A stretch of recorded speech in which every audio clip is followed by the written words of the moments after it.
Hi అండి, welcome back to our channel. ఈరోజు మన ఛానల్లో బొంబాయి చట్నీ విత్ రాగి దోశ చేస్తున్నానండి. బొంబాయి చట్నీ చూడండి ఎలా చేస్తున్నాను.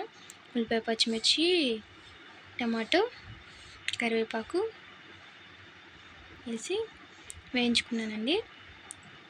దీనిలోకి మనం బొంబాయి చట్నీలోకి శనగపిండి జారుగా కలుపుకొని పక్కన పెట్టుకున్నామండి. ఉల్లిపాయ, పచ్చిమిర్చిలోకి ఉప్పు, పసుపు వేసి కలుపుకొని కొద్దిగా నీళ్ళు వేసి కొద్దిగా మరుగుతున్నానగా ఈ శనగపిండిని స్లోగా కలుపుకుంటూ పోసుకోవాలండి. ఒక ఉడికాక దింపేసి పక్కన పెట్టేసుకొని ప్యాన్ పెట్టి ప్యాన్ మీద మనం రాగి దోశ వేస్తున్నామండి.